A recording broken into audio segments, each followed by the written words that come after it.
So there's 12 million e-commerce sites out on the wild web. So you've got a real challenge here at the moment, which is how to stand out amongst that massive ocean of other brands competing for the same space you are. So you're going to have to start deciding what type of brand you want to be, because if you're just a generic brand and you don't really have a message or a purpose or a mission or a style or a set of messaging or whatever it is, you need a differentiator. Hey guys, Rowan here. Thanks for checking out this video. Today we're going to talk about something a little bit different, which is how to tell your story. Let's get into it.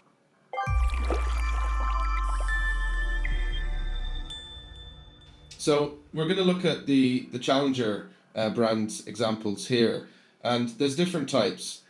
I'll start with an example, which is the irreverent Maverick, and an example there is Brewdog. Now, Brewdog is a beer company, and their goal was to make the strongest beer.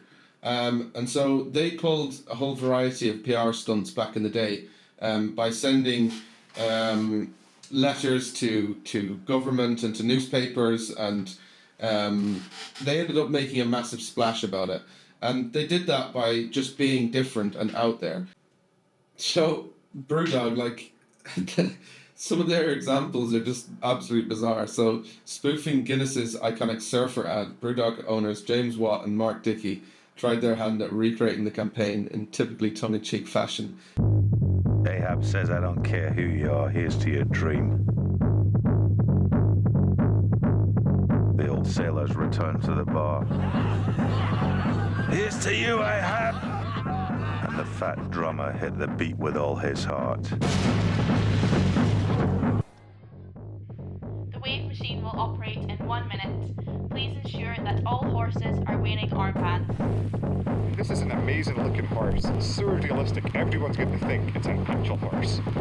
Who is that beautiful thoroughbred? I mean, you know, Irreverent Maverick.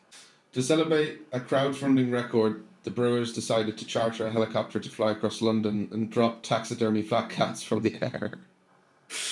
I mean, I'm not suggesting that you do this, but you've got to give them, you know, some kudos for the stuff they've tried. So, look, consider it, right? We're going to look at another example next, which is a little bit more on the safe and humanitarian side, you could say. This one is a little bit controversial, but hopefully it gives you some ideas. I mean, well, maybe not direct ideas, but some things to think about anyways. Just kind of crazy, but you see this made a big splash. They say that, you know, all publicity is good publicity and all that sort of stuff, so very interesting what they did. A personal favourite of mine then would be Tony's Chocolonely, and they are classed as the missionary out of the challenger brands, and the reason for that is that they've got a purpose, they've got a mission. So on the front of all of their packets, they talk about it being completely 100% slave-free chocolate, which I just think is a really awesome mission. So straight away when you land on their website, you get this, you know, this sense of playfulness, which I absolutely love. But you can see here, right, this is such a great example because they're blending the mission on the left with the shop on the right. It doesn't always have to be about the shop. And which do you think will convert better? If someone comes to your website and all you have is a shop button, or someone comes to your website and you have a mission button as well? And what do you think the conversion rate would be from people who visit the mission page first and then visit the shop versus people who go straight to the shop? So I'm hoping this will get you just thinking a little bit about why this is so important.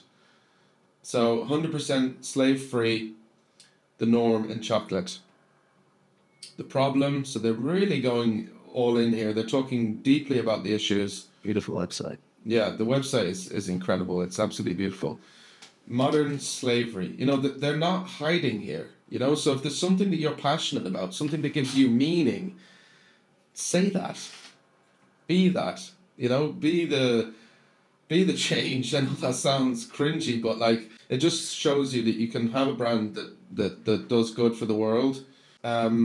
really important to have that mission there. So if someone's been on this page, they've read the mission, they buy into it, they also care about abolishing slavery, which I think most people do, and then they go to the shop. And now it carries through. Little bits, big impact, right? New product of theirs.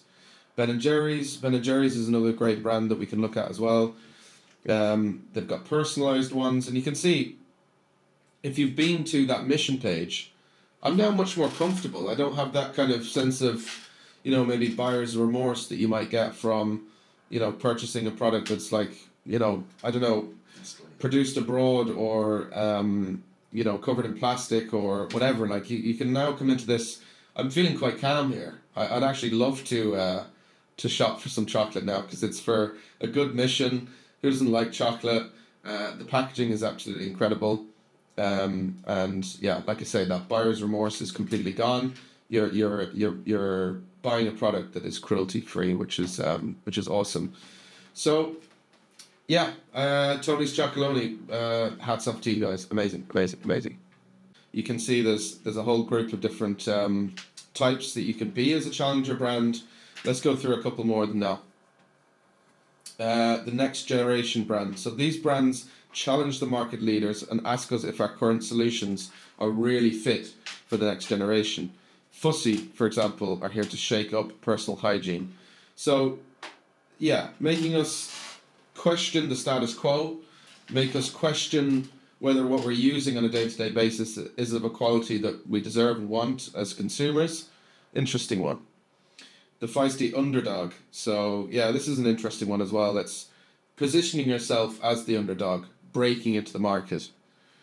Yeah, and just doing very bold comparisons against what current brands do. Disruptors, interesting as well. So, not too long ago, ice cream was purely a dairy-based dessert, and these guys came in and said, well, wabang, who needs dairy anymore? And here's the calorie savings. The local hero, this one is cool. This is basically championing local needs and local culture and local people. What's next? The Irreverent Maverick. We talked about those already with Brewdog. Real and Human brand. So yeah, this is again beautiful. They challenge the faceless drones of corporations. So it's putting real people at the center of it, which I love. The People's Champion. So yeah, this one is all about standing up for your customers.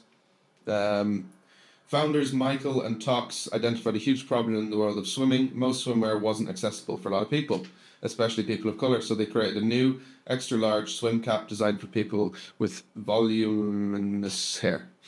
Voluminous. So yeah, beautiful. Love that. So washable rugs sounds pretty enlightened, I must say. So very interesting. So this almost unbelievable product goes against anything you've ever believed about rugs, which are notoriously tricky to clean and definitely don't sit well within the washing machine. But lo and behold, you can really wash these ones. So again, just very, very interesting. The Democratizer, so born to challenge elitism and privilege.